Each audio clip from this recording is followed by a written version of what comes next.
afternoon, trial of former Finance Minister Ken Ofori-Atta and 7 others begins at the criminal court here in Accra.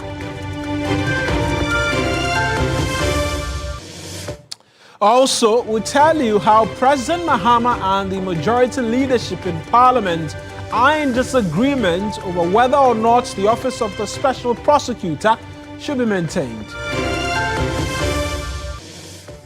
Also coming up, National Task Force for the Concerned Small-Scale Miners Association intensify crackdown on legal mining along the Ofin River, destroying more than 100 Shangfang machines.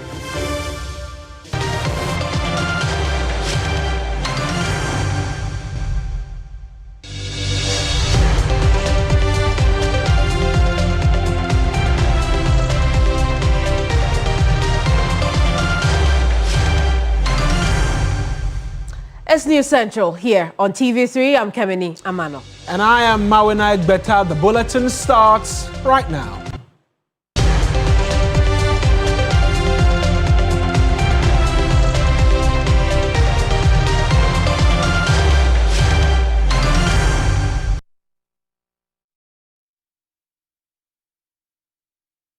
This afternoon, the high-profile trial of former Finance Minister Ken Ofori-Atta and 7 others is expected to commence at the Accra High Court. The case has drawn quite the significant national interest owing to the failed attempt to extradite Mr. Ofori-Atta to Ghana after he left the country for medical care in the U.S. Ken Ofori-Atta and the 7 co-accused face multiple charges relating to alleged financial malfeasance during his tenure at the Finance Ministry. Prosecutors say the accused persons were involved in procurement breaches, misrepresentation, and financial losses to the state. All 8, however, have firmly denied any wrongdoing, setting the stage for what is likely to be a lengthy and fiercely contested trial. Today's session is expected to focus on preliminary motions, including responses to the charges, the prosecution's readiness, and possible objections from the Defense Counsel. The Office of the Special Prosecutor has signaled confidence in its evidence, while the defense team are expected to challenge aspects of the prosecution's case, including procedural issues and admissibility of some of the evidence as put together. Overall, observers say the outcome of this case could have far-reaching political and institutional implications. And you know, there are bits and pieces about the processes as well, which all of this is supposed to go through as well in relation to the criminal summons, because some of the individuals, we know Mr. Ofori-Atta and one other individual, Chef de Cabinet, as the OSP has made us understand, are not currently present in the jurisdiction. And so what happens in relation to all of that? But let's try and start off from the beginning as to the charges, right? The charges slapped on the 8, with the former finance minister inclusive. I'll walk you to the dashboard right now, and that's where we're going to seek to refresh our memory before we take you to the court and get an understanding as to whether or not the trial has started proper. And a number of you watching at home via your phones as well and your laptops are particularly interested in this one. But like I mentioned, let's walk through the charges again. And so there are multiple charges in all, 70 plus charges. The first, conspiracy to influence procurement, and that's on multiple counts. And the facts in relation to these multiple counts of this conspiracy to influence procurement, agreement among public officials and SML to manipulate the procurement process in SML's favor, especially using single source procurement without approval. Also, we'll walk you through the additional charges. Influencing the procurement process, that's also multiple counts. Actual acts of improperly awarding contracts to SML via single source procurement without the mandatory procurement approvals from the PPA. Then the third, causing financial loss to the state, and this is where it gets interesting. Willfully enabling SML to receive huge payment for transaction audit services, external price verification services, even though contracts were unlawfully awarded. And then I think that's the last of it. In terms of the charges, let's take you to the courts. I mentioned we're going to take you to the courts. Sixtus Strong Ulo is our man in court for us today. Sixtus, talk to us. Highly anticipated this particular trial. Did it start off properly in court today, and paint for us a picture as to the legal representation for the 8 accused as well?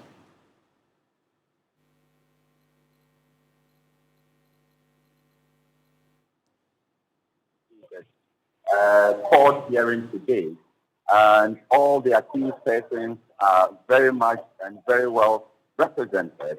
Some have multiple lawyers on their team that have come to represent them. But the charges that you read out, if you group them, you'll find that individually, we can say that Emmanuel Kofi Ntim, who is the third accused person in this matter, has about 39 counts of offenses that he would be tried on starting today. And of course, that is followed, that is the highest. I think the attention has always been on the former finance minister, Ofori-Atta. But Emmanuel Kofi Ntim is the one who has the highest count of criminal offenses, then followed by the former finance minister, who is to answer to 28 counts of criminal offenses, and the least among them is by 8 counts of criminal offenses that stands against Kojo Damwa, who is the 6th accused person in this matter. And interestingly, Mawuena, when the case was called, Kojo Damwa was not present in court. There are 3 of them who are not present, actually. The first accused person, who is the former finance minister, Kenneth Nana Yao Ofori-Atta. The second accused person, who is you can call him in special aid when he was at finance ministry, and Dafo Afori. And then the 6th accused person, Kojo Damwa, who is currently a member of parliament. You can describe him as an active member of parliament. So the 3 of them were not in court today. But the one that some lengthy back and forth between lawyers in court was the case of Kojo Damwa. His lawyers raised concern that he had not been properly served with the hearing notice. The hearing notice is what announces to an accused person that he was here before a particular court on a particular day to answer to a particular charge. And his lawyer says, Kojo Damwa's lawyer said that he was not properly served, given that he's a sitting member of parliament. And there are protocols that have been outlined for service of such summons on an active member of parliament. And that also goes back to the Constitution, Article 117, which says that a member of parliament returning from or going to a parliament, or who is returning from a parliamentary proceeding, cannot be served with criminal or civil summons, or to appear in court on a criminal or civil charges. And the lawyer said the circumstances under which the summons or the hearing notice were served, they were not properly so served. But this assertion was reported by the special prosecutor, who is personally in court today, leading the charge for the office of the special prosecutor on these matters. The special prosecutor today says that they were all summoned to the office of the special prosecutor on the 9th of December. And the summons were grounded on the fact that they are all out on bail and can be summoned at any time by the special prosecutor as testament of their presence within the jurisdiction. You know that normally when you are out on bail, part of the conditions of the bail would be that you are not to leave the jurisdiction. And so the authority can summon you at any point in time just to confirm that indeed you have not left the jurisdiction. You are still within the jurisdiction and ready and available to answer to the charges that are before you. So according to the special prosecutor, as he narrated in court this morning, he said that they were all called to the offices of the special prosecutor on the 9th of December, at which meeting they were served with the hearing notice for this particular hearing today. But the lawyer said at the time that Kpandai was called or summoned to the office of the special prosecutor, he was actually in Parliament, attending to parliamentary duties. And that would mean that at the time he was called, he was returning from parliamentary duties. And that would qualify him under Article 117, meaning that he could not just have simply been served with a hearing notice as any of the other persons would have been served. They had to go through the parliamentary service to be able to serve him. The court, in ruling on the protest as it was then, said that since the member of parliament is entity is not in this case, nobody disputes that he's a member of parliament. Nobody disputes that parliament sat on the 9th of December, which was a Tuesday. Nobody can confirm, contrary to the assertion by the accused person, that indeed Kpandai was not in parliament. And so the court would take his position on that and say that the service was not properly done. So that was the first significant thing that happened.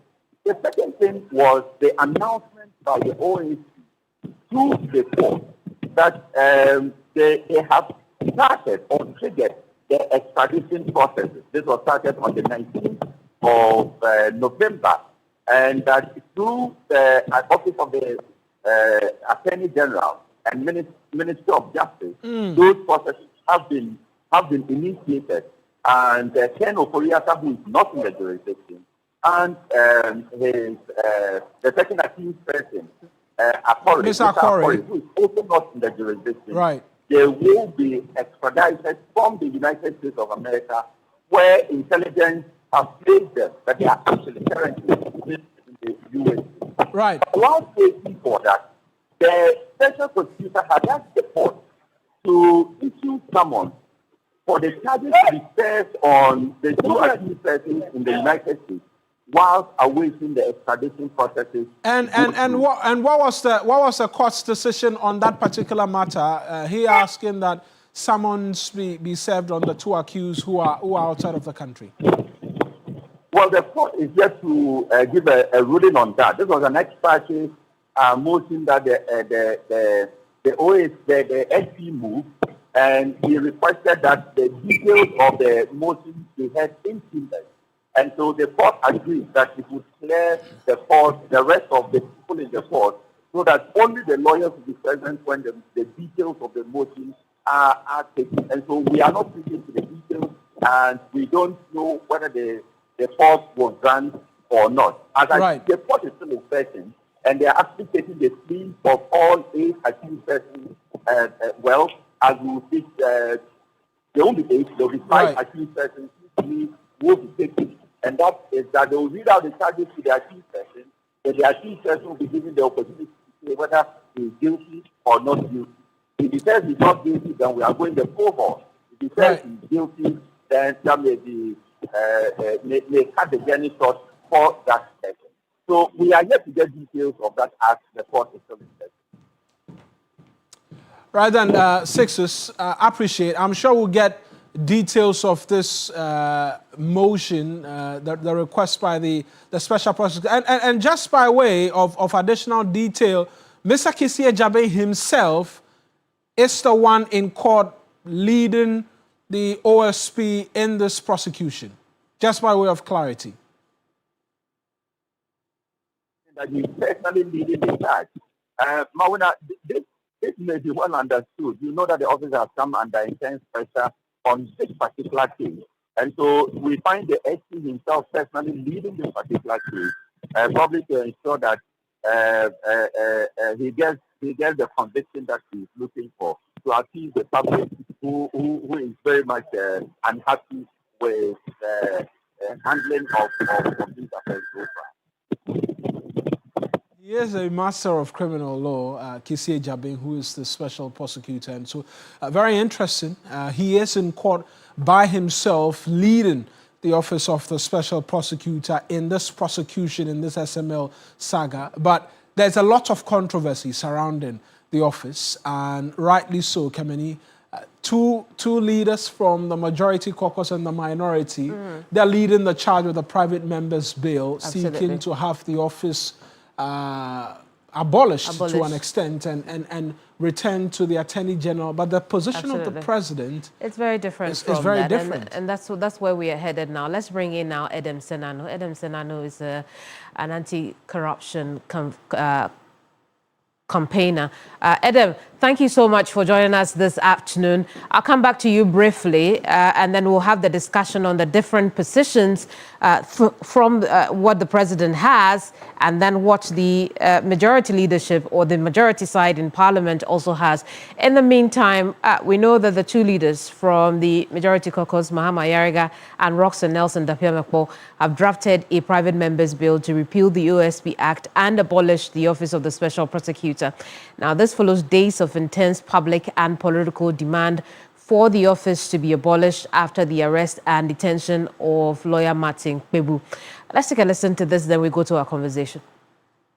According to the two majority MPs, the operational experience since the establishment of the Office of the Special Prosecutor has revealed persistent challenges, including the duplication of constitutional prosecutorial functions of the OSP and the Attorney General. According to them, there has been institutional friction between the two offices and jurisdictional overlap, which have resulted in delays and inefficiencies. They have also cited high operational cost of the Office of the Special Prosecutor, with limited demonstrable impact in relation to the budgetary allocations made to the office. This draft bill would have to go through a number of layers, including being considered by relevant committees before it is brought before the House for consideration and passage, which would then initiate the processes for the repeal of the Office of the Special Prosecutor. Now you appreciate the power of the minority. You need us. We both need each other.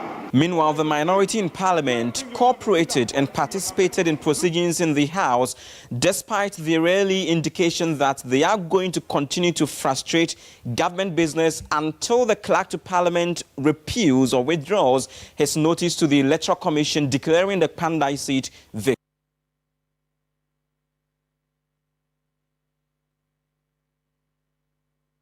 Oh, we can now bring in Edem on this subject matter. Let's look at the different positions we're seeing from the presidency and the majority side in Parliament. What do you make of that? Well, I'll give kudos to the president. I think that he has his finger on the pulse of the nation, and he has his mind properly analyzing the issues. I am a bit, not just a bit, quite disappointed in the parliamentary posture. On one hand, I see it as an attempt at unwarranted intimidation of the Office of the Special Prosecutor.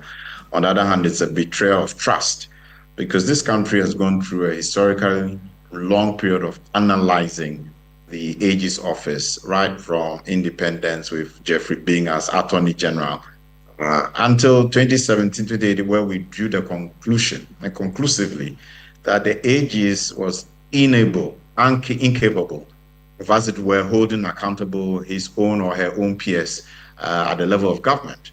And so we decided to adopt from international best practice, as the US has done, the Office of the Special Prosecutor. It's just that the constitutional arrangements at the time didn't make it an easy solution, and so we had to find an interim measure of trying to do it under the aegis, but shield it a bit, granted some independence. So ultimately, we need this in the Constitution. So the president, I think, is reading the facts properly. I don't even understand some of the issues. I think you need to check whether this is legitimately from those two lawmakers, because when they talk about duplication of prosecution powers, come on, we actually need many more institutions engaged in prosecution. What has been the greatest challenge that the AGs has faced? It's people saying that you are too slow. All the oral cases, we see no progress. If we leave the AGs alone to try and handle all these cases, we are not going to see the light of day. So to say overlapping prosecutor and prosecuting responsibilities, it's neither here nor there. And then they talk about friction. What friction are they talking about? The leaders of both organizations have come to de-escalate and said really there was no friction. It was just an issue of the timing between a request for the docket on the work which was still being done on the packets too, and that has been resolved. They are now in court, as I understand it. The SP is in court today, moving the extradition request. So why is somebody trying to hype something that is really not a big issue? Then they talk about little results. Is that true? I think all of us should interrogate these matters. I mean, that office has 71 cases under investigation, 33 cases in court, has 7 convictions at the moment, has retrieved over $2 million, has saved this country over 5.7 billion Ghana cedis, and every year has gone to Parliament itself to defend why it should have a budget. This is an institution that is still trying to get these offices in place, etc.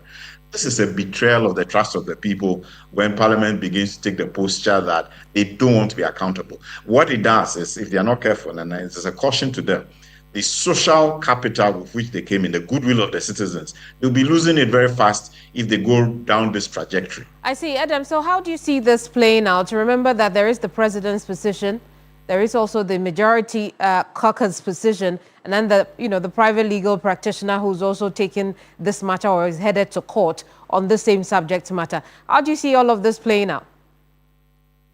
Well, I assume that the party should be listening to its leader, and so the president's position ought to hold sway ultimately, and for good reason. Honestly, the majority of us in civil society, the majority of citizens who pay attention to the facts, you just have politically exposed persons who don't want to be accountable, full stop. And I think we need to send a caution to them. This is not the time where we're expecting them to do that. It should be public goods. They should focus on the public goods rather than on private gain. That's not what we brought them back into power to do. That's not why they are in office. That's not why the people of this country overwhelmingly voted for them. Focus on the public good and not on private gain. But with the independent person, I think that, they are raising substantive issues. Ultimately, this office ought to be established in the Constitution. And many of us, in making our recommendations to the Constitutional Review Committee, highlighted that, listen, put this in the Constitution so that all doubts about its existence and the role it has to play will be dealt with, especially because they need to deal with high-level corruption and impunity by politically exposed persons. These persons have a lot of money, a lot of influence, and the more cases that the special prosecutor does, the more likely they are to be stepping on the toes of persons in this category. They would then marshal all their resources, all their avenues, including media, and try and create the impression that there's confusion in that office, when really there is no confusion. The SP has his work cut out for them, and I pray they will focus and not be distracted by all these things happening. Very well. I want us to take a look at Noah's writ of summons, and then we would look at the issues. I'll take your comments on that. We know that the Deputy Attorney General had posted that a private legal practitioner or a citizen of this country had gone to court regarding the independence of the Office of the Special Prosecutor. In fact, the writ filed at the Supreme Court is seeking a declaration that the OSP is not independent of the Attorney General. It also goes on to say that there shall be citing that there shall be an Attorney General of Ghana who shall be a Minister of State and the principal legal advisor to the government. The Attorney General shall be responsible for the initiation and conduct of all prosecutions and criminal offences. All offences prosecuted in the name of the Republic of Ghana shall be at the suit of the Attorney General or any other person authorized by him in accordance with any law. And then also, so essentially, this is the context that Noah is providing as far as that writ he's filed at the Supreme Court is concerned. At the end of this, what clarity are you expecting it will bring to the Office of the Special Prosecutor, juxtaposing it to the Office of the Attorney General? Well, I don't think that Noah is going to give us any clarity. He's raising issues that have already been in the public domain over the years. There's nothing new in here.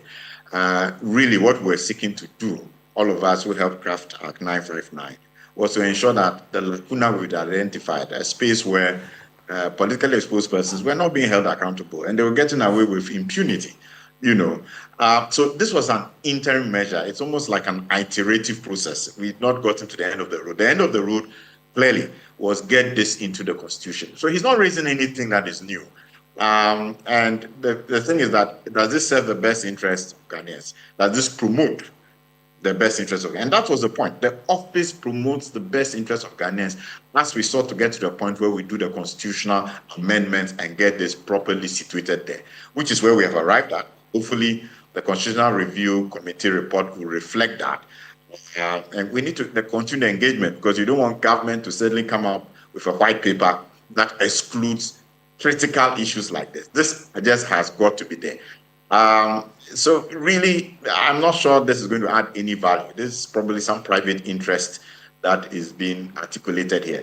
It is not a public good as far as I'm concerned. It doesn't promote where we are. It does not take on board the historical evidence and why we need this office, which nobody doubts. If you ask anybody, whether it's Kojo Asantis or Franklin Kujos or Samson, anybody who's in this space who's really been following what is going on, we are clear in our minds that this is a substantive office. We cannot begin to just trivialize its importance. If people want to seek clarity from the Supreme Court, that's fine. But to suggest that the office comes under the Attorney General, because it does come under the Attorney General, what we tried to do was to give it a certain level of independence, so that the situation where the age is, because he sits in cabinets with his colleagues, and he cannot go and sit and say, I've taken you to court, we are detaining you, and so on and so forth. You had an independent person able to do this, still within the framework. I think that was a pragmatic effort, and let's not throw it away so quickly without understanding the issues. Edem, thank you so much for your insight on the subject matter. Edem Senano is an anti-corruption campaigner. We'll stay on the subject because President John Dramani Mahama says calls for the scrapping of the Office of the Special Prosecutor are premature. The president made this observation during a meeting with the National Peace Council at the Jubilee House. That's why we're resourcing the Economic and Organized Crime Office and the other anti-corruption institutions, including the Office of the Special Prosecutor. And recently, there have been some controversy with the Office of the Special Prosecutor. I think it's premature to call for the closure of that office. The unique thing about that office is it is the only anti-corruption agency that has prosecutorial powers to be able to prosecute themselves without going through the Attorney General. And so people had mistrust for the Attorney General because the Attorney General normally is a member of government and is a minister of state. And so they believe that the Attorney General will be very reluctant to prosecute his own.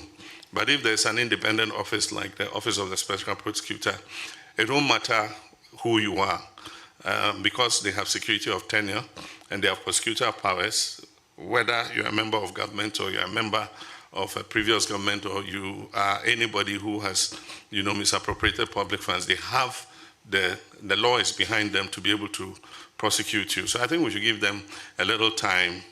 Of course, people want to see, more prosecutions and more results. And so I'll just urge the OSP to speed up, some of these investigations and, show people that the office is still very relevant. Let's move away from the conversations in relation to the Office of the Special Prosecutor. And hundreds of service personnel drawn from the Ghana Armed Forces and other security agencies are this morning touring all 4 entry points from other regions into the capital city as part of efforts to demonstrate the operational readiness to respond to any attack. Joseph Armstrong Gold is with the team, is joining us with a bit more in terms of the details. They've described it as a show of force. Exactly what is this? Armstrong is connecting with us right now. Armstrong, you've been with the team, different entry points. What's been happening? Mawuena, so currently I'm with Team Alpha here, and where we are based now is around the Budumbram enclave, and we have other teams like Team Bravo, Delta, all moving towards other directions. So the reason for this exercise is to test the preparedness level of the various security services we have in the country, particularly coming into Accra. So we have a team that is moving towards the Aflao Road, a team that is moving towards the Akosomo Road, those coming from Kumasi, and where we are people who are coming from the Central Region enclave. So basically it's for the services to show how prepared they are to deal with any untoward attacks towards in this country.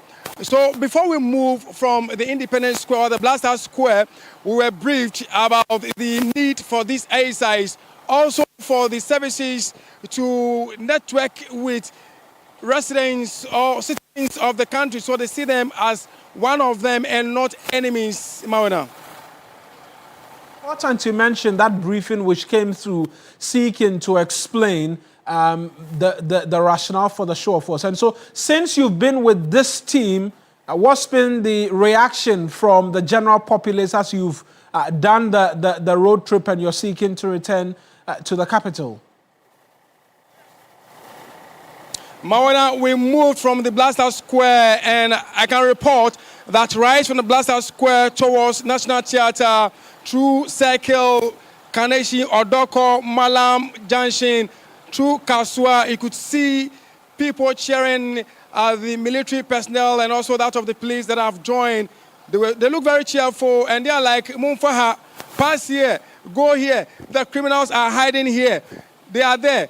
And it's basically about how people have so much trust in the military, and that if the military moves in, they believe they are come to put things in order. You see people having their phones, taking shots of the movements of the armored vehicles and all the trucks used by the military, the police service, the immigration, that of the prison service, and also custom exercise. So the mood out there from the residents or the citizens is very high, morale is very high, and it appears that the military and other security services have been able to bring the citizens close to them in terms of their operations.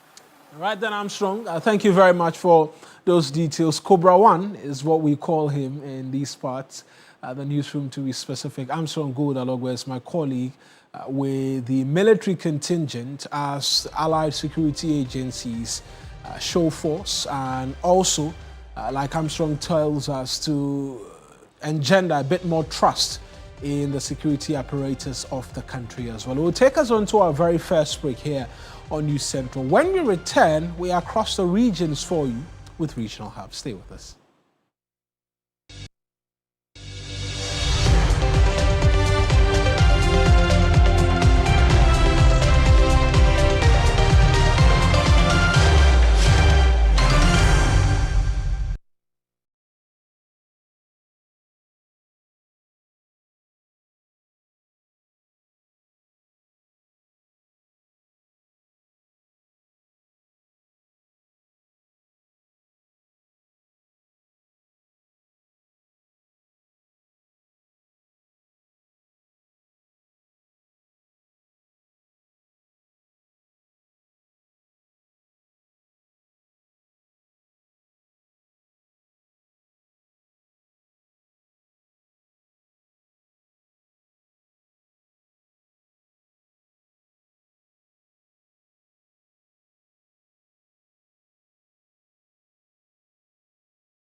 Welcome back. Now, the Electoral Commission's move to stage the Kpandai rerun on December 30 has ignited a new political fight, with the NPP signaling a bruising legal challenge over what it calls a premature and unlawful rush to the polls. The decision follows a Tamale High Court ruling on November 24, 2025, which annulled the results for the 2024 parliamentary poll for the constituency and ordered a new election within 30 days, citing significant irregularities.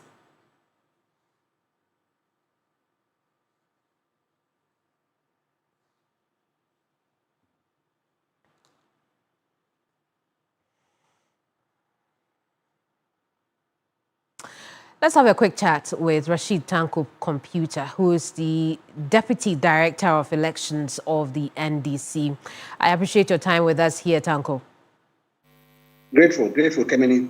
I know the NDC had already begun some work on the ground after the court had indicated a rerun for the Kpandai constituency. Now we know for sure that the Electoral Commission has set the date, barring any new challenges. December 30 is the day. How does that come to you? Well, we are grateful to the Electoral Commission, although we are keeping our eagle eye on them. It's an institution we will not close our eyes when it comes to election matters. And so we are keeping our eagle eye on the commission. You know, yesterday in the afternoon, we went to the High Court to file contempt of court against the Electoral Commission. We even filed, and then they quickly had to issue the statement in the evening, giving us a date, because they had no business of not giving us a date. And then now that they've given us a date, we are working towards the date. We are very sure that the NDC is going to emerge victorious come 30th December. In fact, we have prepared adequately for the election, and we want to give our opponents a heavy defeat, and not a small margin. We want to give them a heavy defeat to show to the world that. I see, Tanko, I want to talk about that suit. Did you just clarify for me? Did you file it? If you did, yes. How does that change now? Yes, we filed it. We filed the suit. And then what is happening is that what the letter they brought out is just an intent. And so we are waiting to see if they put structures in place, like they invite us to talk of the logistics that they are going to deploy, the notice of poll, the printing of the ballot papers, then we'll be properly convinced that they have now taken proper action towards the conduct of the rerun. Then we cannot go and take it out. But for now, we are not taking it out. I see. Why, you don't trust the Electoral Commission to follow through with the rerun? We don't trust them.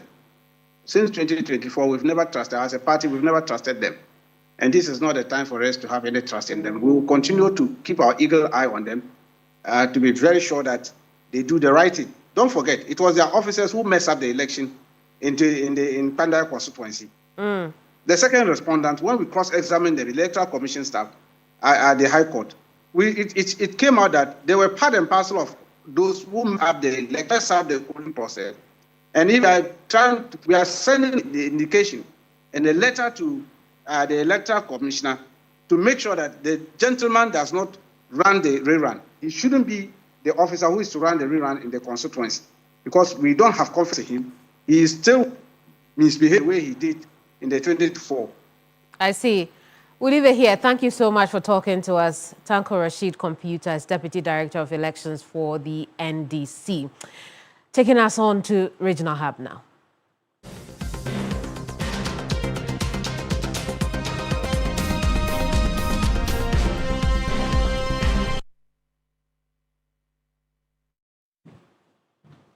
The National Task Force of the Concerned Small-Scale Miners Association has intensified its crackdown on illegal mining along the Ofin River, destroying more than 100 Shangfan machines used in polluting the water body. The task force was inaugurated months ago to rid the Ofin River and other water bodies of illegal miners, especially those operating directly on the river. Ibrahim Abubakar, as my colleague, is joining us because he's been following up on this story. Ibrahim, talk to us about this intensified crackdown and the results it's yielding. So, Mawuena, the task force began its latest operation somewhere 2 weeks ago, and so far it has been able to go to Achiase, Beposo, Etuntuma, Kenyago, all within the Amanse district in the Ashanti region. These are areas where illegal mining is pervasive there. And you realize that most of their water bodies have been heavily polluted, the lands there have been degraded. And the task force is also complementing efforts of government because it is liaising with NIMOS to embark on this operation. So it is using some speedboats to monitor the activities of these illegal miners and also clear them along the water bodies. But interestingly, they are saying that their operation has largely been successful because they have so far received full cooperation from traditional leaders, the assemblymen of the area, and also the chiefs there. So they are able to go there, even though before they get there, these miners would have voted, but they try and burn some of these chamfine machines that are being used for the illegal activity. With the issue of the chamfine machine, we also do know that the Environmental Protection Authority has also intensified its clampdown on these machines, calling for its outright ban. They are saying that whilst they agree with EPA to some extent, especially for the mining activities, they also know that these chamfine machines are also used for other operations like milling activities and also water pump for farming and irrigation activity. And for that matter, when we are looking at the ban, we should be able to separate it from this one. So that is what they are doing, engaging, making sure that we complement government effort to be able to restore our water bodies and also our degraded lands. But largely, the president of the association, Michael Kojo Peprawo, has been speaking to the media, has also been calling on small-scale miners to make sure that they mine responsibly because this is where they get their livelihood from. And if they allow it to be destroyed by these illegal miners, it means it is going to affect all of them. Let's listen to what the president has been saying. Law permits anyone to mine on the various water bodies, being it mining legally or illegally. So people who are destroying our water bodies, I don't think it needs to be heard. You know, we say water is life. Our water will be cleared from these illegal miners or these criminals. Before you get there, these people would just bolt away and then leave their equipments behind. So only go there once they leave these machines. We destroy them and later we take it from the river. Also, we would advise our members to take reclamation very serious. Whether you have your license or even you don't have it, you make sure that whatever distraction you've caused, you make sure you correct it before you leave site. Because the law permits that before you will leave any site or any place that you've mined, you make sure that you reclaim the land to its natural and its proper. Just quickly, do we know the composition of this task force? Does it involve the police, military? What is, or is these are just private individuals? So these are private individuals formed by these miners. Right. But like I said, they do liaise with NIMOS anytime they are going on operation to make sure that they do this and do it sustainably. Right. This time around, they are looking at the sustainability bit because anytime we see them going, then the next week or two, these miners will come back. But they believe that it will be more sustainable this time around because they are receiving the full cooperation of the community. Right then, Ibrahim, thank you very much. We'll stay on the Galamsey subject because stakeholders in the fight are raising red flags about the attendant impact on the development of children in mining areas. It follows a latest survey by the Participatory Development Associate, PD Africa, which revealed worrying levels of harm illegal mining is posing to children, including school dropouts and drug abuse. At a sensitization workshop, Senior Project Officer Victoria Ampia urged government support to end Galamsey while urging parents to protect their children from the illegal mining menace.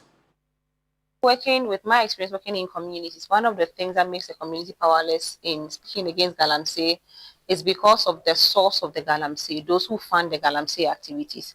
Most of these are funded by big people sometimes even the chiefs have a connection to this galamsey minors or influence, and they are also politically very connected. So sometimes the communities fear that if they should speak against it, they are not going to get the kind of development they've already been receiving.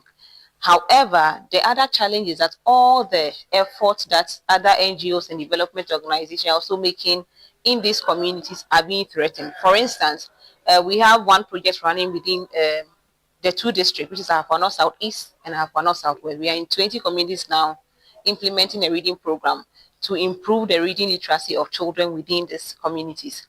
However, in the past 3 years, we realized that the galamsey has become a threat to this project. Even though the past 2 years we've been able to chalk some success in this area, but the galamsey menace is affecting children. Just this time, the past 3 months, we've lost 2 children. Saturday, we lost another boy to the galamsey operations. So it is actually becoming a threat to all the investment we are making in these communities. So we are asking, or we are looking at different ways to engage the communities so that they will become very powerful to be able to speak against the galamsey menace. They also realize that they are not able to connect the challenges or how it's affecting children to the monies that they are getting. So should children be the cost of galamsey? Should children be the cost of people destroying our lands? No. So what we try to do is to sensitize the community, have engagement with them, and let them know that should this galamsey continue, should they allow this galamsey to continue, it's going to affect the very investment we are making to improve the lives of their children. Or at the end of the day, they are going to get the gold and get the money. But the life of the very children they are getting the money to protect is still going to be destroyed. Now, to effectively combat cocoa and farm inputs smuggling, Cocoa Board Chairman Samuel Ofosu-Ampofo is calling for stronger collaboration with regional security councils. Speaking during a working visit to the Western region, he warned that Cocoa Board's $5.8 million free input program is currently at risk as smugglers tempt farmers with quick cash. Irama Smith has more. Addressing key challenges facing Cocoa Board, Board Chairman Samuel Ofosu-Ampofo stated that smuggling along the country's borders remains a major challenge as it has gone beyond cocoa beans to now include the illicit trade of farm inputs which Cocoa Board provides to farmers for free. He said this year alone, Cocoa Board has supplied farmers with free inputs worth $5.8 million and warned that this significant investment is jeopardized when farmers bypass Cocoa Board and sell their cocoa to smugglers instead. To combat this, he called for stronger collaboration between Cocoa Board and regional security councils to help the security agencies better understand smuggling operations, track distributed farming inputs, and establish effective monitoring mechanisms. We have realized that there hasn't been enough coordination and collaboration between Cocoa Board and the regional security councils. So some of the regional ministers don't even know our cocoa officers. They don't know our regional managers. They don't have any idea when our inputs are brought and what type of inputs to enable them to also put their monitoring mechanisms in place to help us. Unfortunately, through our interaction with the regional ministers in the regions that we visited, it appears they know very little about the special service and the work that they do. So we are trying to bring it closer so that they get to know the region get to know them. Western Regional Minister Joseph Nelson, who described the collaboration gap between Cocoa Board and the regional coordinating councils as a critical challenge, stressed the importance of immediately bridging this divide. It's been a challenge because of the gap, that has existed. I'm here as a regional minister, but I know little about the operations of Cocoa Board. And so for this engagement and for the issues that Chairman has put across, I think that it's important that we see it as it is and then make effort to help deal with it. In a related development, Deputy CEO of Operations at Cocoa Board, Dr. James Kofi Kutuati, has reviewed the reform of its cocoa input distribution system by transitioning corporatized groups into a task force model to enhance the control of cocoa diseases and pests. Apparently, it was like the original one, the task force had been abandoned. They were using the cooperative system. But we also think that the task force is very effective, more effective, because that one has the district chief executive on it, farmers rep on it, cocoa representative of farmers on them. So it was very difficult for you to divert any of the inputs. So we thought about it. So we are reviewing that system to ensure that we go by the task force system. Erama Smith, TV3 News, Second D.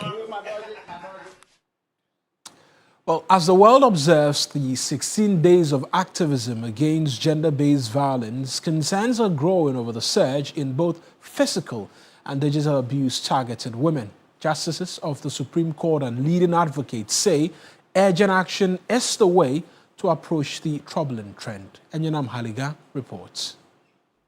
For many women, violence is not a distant threat. It's a daily reality. Latest data from the Ghana Statistical Service reveals that 1 in every 3 women has faced physical, emotional, or sexual abuse at least once in their life. Behind every number is a woman who is afraid to speak, a mother hiding her pain, a daughter trying to escape, or a young girl hoping simply to be safe. But advocates say the pain is evolving. What once happened behind closed doors is now happening behind the screens, in private messages, online threats, hacked accounts, and intimate images shared without consent. Abuse that used to be physical now has a digital twin, especially distraction, often invisible and frighteningly fast. We have entered a new era of violence, and we must enter a new era of justice. Globally, the toll is heartbreaking. According to Dr. Charity Binka of the Africa Women Leaders Network, 136 women lose their lives every single day to domestic violence. It means that every 10 minutes, somewhere in the world, a family loses a mother, a sister, a friend. Statistics are showing us that about 136 women die every day because of gender-based violence.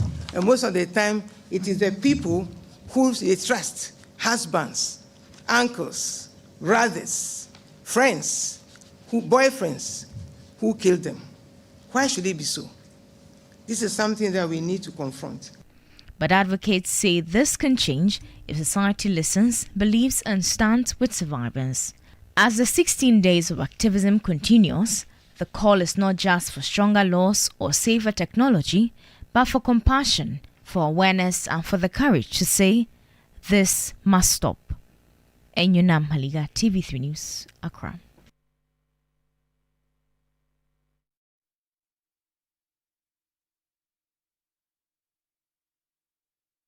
Well, we'll go for a quick break.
Well, thank you very much for staying with us this afternoon. That's our bulletin for you.